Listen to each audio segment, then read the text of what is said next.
Breaking news చూస్తున్నాం. గాజుల రామారంలో వివాహిత ఆత్మహత్య చేసుకున్నారు. ఆత్మహత్య చేసుకోవడమే కాకుండా ఆవిడ ఒక లేఖ కూడా రాశారు. తను సూసైడ్ చేసుకోవడానికి కారకులు ఎవరు అనంటే ఆమె భర్త, అత్తమామల వేధింపులే కారణమని, అవి తట్టుకోలేకే తను సూసైడ్ లేఖ రాసినట్టుగా తెలుస్తోంది. మరి ఇప్పుడు ఆమె కొడుకుని అలాగే తనకి ఏదైతే ఆస్తులు ఉన్నాయో ఆ ల్యాండ్ అదంతా అమ్మి వాళ్ళ అక్క చెల్లికి అప్పచెప్పమని, తన కొడుకునేమో ఆర్ఫనేజ్ లో జాయిన్ చేయమని చెప్పినట్టుగా ఆ లేఖ సారాంశంలో మనం చూస్తూ ఉన్నాము. మరి ఈ అంశానికి సంబంధించి మనతో మాట్లాడడానికి ఈరోజు మనతో పాటు ఉన్నారు women and social activist Varalakshmi గారు ఉన్నారు. వారితో మాట్లాడదాం. నమస్తే వరలక్ష్మి గారు. నమస్తే మేడం. నమస్తే అండి. సో అమరావతి తనకి చాలా చిన్న బాబు ఉన్నారు. 1 year or else few months అనుకుంటా, అదే అంత మనకి ఇంకా క్లారిటీ లేదు. సో తను సూసైడ్ చేసుకోవడానికి కారణం ఏంటంటే అదనపు కట్నం కోసం భర్త అలాగే అత్తమామల వేధింపులే కారణం అని తన సూసైడ్ లేఖలో రాసి ఉంది. అలాగే తన పేరు మీద ఉన్నటువంటి ఆస్తి కావచ్చు, గోల్డ్ కావచ్చు, ఇదంతా ఎవరికి ఇవ్వాలని చాలా డీటెయిల్గా రాయడం జరిగింది. కానీ కొడుకుని మాత్రం అక్క వాళ్ళకి ఎవరికి అప్పచెప్పకుండా ఆర్ఫనేజ్ లో జాయిన్ చేయండి అన్నట్టుగా తను రాసినట్టుగా చెప్తూ ఉన్నారు చుట్టాలు కావచ్చు, బంధువులు కావచ్చు. అంటే అసలు అమరావతి ఈ సీన్ ఏదైతే ఉందో ఈ అంశానికి సంబంధించి ఏ విధంగా మనం తీసుకోవాలి, తనకి ఏ విధంగా న్యాయం జరిగేటువంటి అవకాశాలు ఉన్నాయంటారు? చాలా బాధ అనిపిస్తుంది మేడం. అంటే ఈ 2020 దాటిపోయి కూడా మనం 2024లోకి వచ్చిన తర్వాత కూడా ఇట్లాంటి వరకట్న పిశాచాలకి బలైపోయినటువంటి అంశం మనలాంటి ఒక మహిళ, ఒక సోదరి, ఒక చెల్లె ఆత్మహత్య చేసుకొని, అంటే ఎంత ఆవేదనతోటి తను అంత ఉత్తరం రాసింది. అందులో తన కొడుకుకు సంబంధించి ఆర్ఫన్ హోమ్లోనే వెయ్యాలి, అంటే తనకు సంబంధించిన ఆస్తి మాత్రం వీళ్ళకి ఇవ్వాలి, వాళ్ళకి ఇవ్వాలి అంటే కమర్షియల్ టర్మ్స్లో కూడా ఎంతో తను ఆలోచించి ఎంత మనోవేదనకి గురయ్యి ఇట్లా రాసింది అనేటువంటిది చూస్తుంటే చాలా బాధ అనిపిస్తుంది. అంటే ఇంకా ఎన్నేళ్ళైనా మన ఆడవాళ్ళ బ్రతుకులు మారవా? ఎన్ని చట్టాలు వచ్చినా అప్పటికప్పుడు మాత్రమే, అంటే మన దగ్గర ఉండేటువంటి చట్టాలు కూడా అదే టైంలో ఆ పర్టికులర్ టైంలోనే ఆ కేసు క్లోజ్ చేసే విధంగా ఓన్లీ ఆ టైం పీరియడ్ మట్టుకే ఆ చట్టాలు వర్తించేటట్టు ఉండేటువంటి అంశాలు బాధ అనిపిస్తున్నాయి. గతంలో కూడా ఇప్పుడు ఇట్లాంటివి జరిగినప్పుడు కూడా ఈ చట్టాల్లో కూడా మార్పులు రావాలి, ఇమీడియట్గా యాక్షన్ అనేటువంటిది జరగాలి. ఓసారి ఇట్లాంటి జరిగిన తర్వాత కొన్ని ఏళ్ళు గడిచిపోయి, అంటే టైమ్లీ న్యాయం జరగకపోయినా కూడా అది అన్యాయం కిందకే లెక్కకు వస్తుందని చాలాసార్లు కూడా మనం మాట్లాడుకున్నాము. ఇప్పుడు మళ్ళొకసారి ఇలాంటిదే రుజువైంది. ఈ విషయంలో మన పోలీస్ వ్యవస్థ కావచ్చు, మన న్యాయ వ్యవస్థ కావచ్చు, చాలా సీరియస్గా ఈ కేసుని తీసుకొని ఇమీడియట్లీ ఇందుకు కారకులైనటువంటి అత్త, హస్బెండ్, అందులో ఏమంటే ఇన్వెస్టిగేషన్ అది తీసుకొని, అంటే ఆమెంత క్లియర్గా రాసినటువంటి లెటర్ కూడా మనం చూస్తున్నాము. సో లాస్ట్లో రాసే దాంట్లో ఏమి కల్పితాలు ఉంటాయి అనేటువంటిది మనము అనుకోవడానికి లేదు. ఖచ్చితంగా వాళ్ళు ఎంతో మనోవ్యధకు గురి చేసినటువంటి అంశాలు తన రైటింగ్ లో కూడా, అంటే ఆ స్ట్రోక్స్ రాసిన దాంట్లో కూడా మనకు అర్థమవుతుంది. అంటే ఏ టెన్షన్ లో తను రాతపూర్వకమైనటువంటిది చూస్తుంటే, తన లిపి ఏ విధంగా పోయింది అనేటువంటిది చూస్తుంటే ఖచ్చితంగా దీనికి మన పోలీస్ వ్యవస్థ, న్యాయ వ్యవస్థ కూడా తొందరగా స్పందించి క్విక్గా దీని మీద యాక్షన్ తీసుకొని స్ట్రింజెంట్గా ఈ ఎవరైతే ఇందులో ఏమంటారు నేరస్తులుగా చూపబడుతున్నారో ఇన్వెస్టిగేషన్ తీసుకొని దాని మీద తక్షణమే చర్య తీసుకోవాలి. వాళ్లకు పనిష్మెంట్ అనేటువంటిది క్విక్ గా జరిగేటట్టు ఇవ్వాలి. ఇది కానీ ఇక్కడ ఒక మాట వరలక్ష్మి గారు ఏంటి అని అంటే, అమరావతి ఎవరైతే ఉన్నారో ఇప్పుడు ఆత్మహత్య చేసుకున్నటువంటి ఆవిడ చాలా ధైర్యవంతురాలు. సో అంత భయపడే వ్యక్తి కాదు, చాలా ధైర్యంగా ఉంటుంది, ఏదైనా సమస్య వస్తే ధైర్యంగా పోరాడుతుంది అని చెప్పేసి అని అమరావతి సోదరులు చెప్తున్నారు. ఈవెన్ ఫ్రెండ్స్ కూడా అదే మాట చెప్తున్నారంట. ఇంత ధైర్యంగా ఉండి మాతో పాటు తను డాక్టర్ చదివింది అన్నట్టుగా ఆ సోదరి చెప్పినటువంటి మాటలో మనకు అర్థమవుతుంది. అంటే అంత ధైర్యంగా ఉన్నటువంటి వ్యక్తి ఈ వరకట్న వేధింపులను తట్టుకోలేక ఇలా బలవన్మరణానికి పాల్పడడం అనేది అసలు ఏ విధంగా చూసుకోవాలి అంటారు? అంటే ఈవెన్ ఆత్మహత్య చేసుకోవడానికి కూడా చాలా ధైర్యం కావాలి, అది చిన్న విషయం కాదు. ఎంతో ధైర్యం ఉంటే గానీ చేయలేము.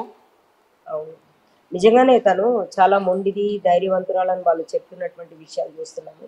కానీ తనను తను బలవంతంగా చంపుకోవాలి, తన ముందున్న తన కొడుకు భవిష్యత్తు ఎట్లా ఉంటుందో ఇవన్నీ కూడా ఊహిస్తూ తను ఆ బలవంతంగా తను తాను చంపుకున్నది అనేటువంటిది చూస్తే తను ధైర్యం కావాలి నిజంగానే. ఎందుకంటే మనకు చిన్నగా ఏదైనా కట్ అయ్యి కొంచెం బ్లడ్ లేకపోతే గట్టిగా మనకి ఏమైనా నొప్పులు పడ్డాయంటేనే చాలా మనం తల్లిపోతాము. అట్లాంటిది ప్రాణం తీసుకున్నాను కొద్దిసేపు అయిన తర్వాత నేను ఉండను, నా చావుకి నేనే, ఈ చావు తప్ప నాకు ఇంకోటి లేదు అనే దగ్గర ఎవరైనా నిర్ణయం తీసుకున్నారంటే సైకలాజికల్ గా కూడా మనం ఒక అంశాన్ని కంపల్సరీగా మరొక్కసారి అండర్లైన్ చేసుకోవాలి. చాలా ధైర్యం ఉన్న వాళ్ళు అయితేనే ఈ చచ్చిపోవాలి, వాళ్ళని వాళ్ళు చంపుకునే విధంగా ఆత్మహత్య చేసుకునే దిశగా వాళ్ళు ప్రేరేపణ కాబడతారు. అంటే అంత ధైర్యవంతులకే అట్లాంటి ధైర్యమైనటువంటి నిర్ణయం తీసుకునే దిశగా వాళ్ళు వెళ్తారు. ఎంత ధైర్యము ఉన్నప్పటికి కూడా బాధ్యత అనేటువంటిది కూడా ఒకటి ఉండాలి. సరే తను పడుతున్నటువంటి బాధల ముందు ఈ బాధ్యతలన్నీ కూడా చిన్నగా అనిపించినాయి. లేకపోతే మామూలుగా ఏమంటారంటే తల్లి ప్రేమ ఏమన్నా ఉండని తల్లి ప్రేమ మీదకి ఏది కొనకు రాదు అనిపిస్తుంది. మరి అట్లా ఆమె కొడుకు ఉన్నాడు అనేటువంటి ఆ బంధం కూడా తనను ఆపలేకపోయింది అంటే అంతకు మించి తను బాధలు పడ్డది అనేటువంటిది అర్థమవుతుంది. దీనికి ఒకటే ఇమీడియట్ గా వాళ్ళని తక్షణంగా అదుపులోకి తీసుకొని ప్రాపర్ గా ఇన్వెస్టిగేట్ చేసి ఇంకో చోట ఇట్లాంటివి జరగకుండా చూడాలి. తర్వాత తల్లిదండ్రులు కూడా వరకట్నం ఇవ్వకుండా పెళ్లి చేయాలి అనేటువంటిది పిల్లల్ని బాగా చదివిస్తే కట్నానికి ఆల్రెడీ యాక్చువల్లీ అమరావతి వాళ్ళ తల్లిదండ్రులు పెళ్లి టైంలోనే ఆల్మోస్ట్ 4 కోట్లు విలువైనటువంటి బంగారం కావచ్చు, ఒక ఫ్లాట్ ఆర్ ప్లాట్ ఇచ్చినట్టుగా కూడా తెలుస్తుంది. అది సరిపోక వాళ్ళ లగ్జరియస్ లైఫ్ కి ఇంకా డబ్బులు కావాల్సి వచ్చి వాళ్ళు చేసిన అప్పులు తీర్చుకోవడానికి తినిని వేధించారు, తినికి వేధించడం జరిగింది అదనపు కట్నం కోసం అన్నట్టుగా వస్తుంది. మరి వరలక్ష్మి గారు ఇంకొక మాట లాస్ట్ అండ్ ఫైనల్ గా, మరి ఈ అమరావతి ఆత్మహత్య ఏదైతే ఉందో దీనికి సంబంధించి అమరావతికి న్యాయం జరిగేలాగా న్యాయపరంగా ఎలా ముందడుగు వేయచ్చు అని అంటారు? ఎందుకంటే వాళ్ళ సోదరుడు ఆల్రెడీ అమరావతి వాళ్ళ హస్బెండ్ పైన వాళ్ళ అత్తమామల పైన కంప్లైంట్ ఇవ్వడం జరిగింది పోలీసులకి. సో న్యాయపరంగా మనకు ఆలోచించుకున్నట్లయితే అమరావతికి ఏ విధంగా న్యాయం జరిగేటువంటి అవకాశాలు ఎక్కువగా ఉన్నాయంటారు? వీక్ తర్వాతనో 7 ఏళ్ళు అయిన తర్వాతనో దాని మీద జస్టిస్ అనేటువంటిది వచ్చింది అంటే delayed justice is not justice in fact. అది మనం చాలాసార్లు చూస్తుంటాం. అట్లా కాకుండా త్వరితగతిన పనిష్మెంట్ అనేటువంటిది వాళ్ళకి దొరకాలి. ఇదొక్కటే మనము న్యాయ వ్యవస్థ నుండి మనము కోరేటువంటిది. అట్లా జరిగితేనే ఇమీడియట్ గా వాళ్ళకి జరుగుతుంది. బట్ ఇవన్నీ ఏమున్నప్పటికీ మన చట్టాల్లో కూడా మన న్యాయపరమైనటువంటి వాటిలలో కూడా చేంజెస్ రావాలి. ఇంకా కొంచెం స్టింజెంట్ గా ఉండేటువంటి రెగ్యులేషన్స్ కూడా రావాలి, లా పాయింట్స్ కూడా ఆ విధంగా రావాలి అని మనము కోరుకోవాలి. వాటిలలో కూడా అంటే ఎప్పుడో రాసినటువంటి ఈ చట్టాలు ఏవైతే ఉన్నాయో వాటిలో కొంచెం మార్పులు చేర్పులు అనేటువంటిది చాలా ఇంపార్టెంట్ మనం మార్చుకొని రాసుకునే దాంట్లో.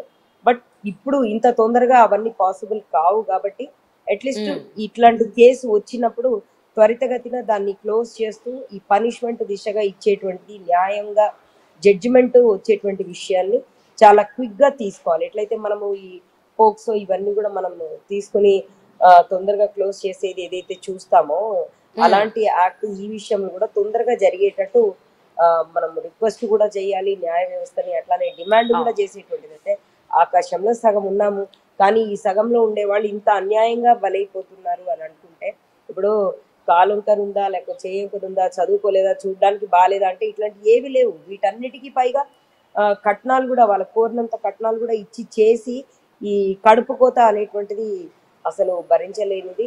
సో ఖచ్చితంగా త్వరితగతిన దీని మీద జస్టిస్ కావాలి అని డిమాండ్ కూడా చేస్తున్నాము. మా కోరిక కూడా అదే, మహిళల కోరిక కూడా అదే. త్వరితగతిన తొందరగా న్యాయం అనేటువంటిది టైమ్లీ జరిగితే ఆ న్యాయం జరిగినట్టుగా ఉంటది. తప్పకుండా రాబోయేటువంటి రోజుల్లోనైనా మహిళా రక్షణకు సంబంధించి కఠినమైనటువంటి చట్టాలు రావాలని చెప్పేసి ఆశిద్దామండి. Thank you so much Varalakshmi గారు. Thank you so much. Thank you, ప్రేక్షకులు కూడా thank you. So viewers, breaking news చూస్తున్నాము. గాజుల రామారంలో విషాదం చోటు చేసుకుంది. వివాహిత అమరావతి ఆత్మహత్య చేసుకోవడం జరిగింది.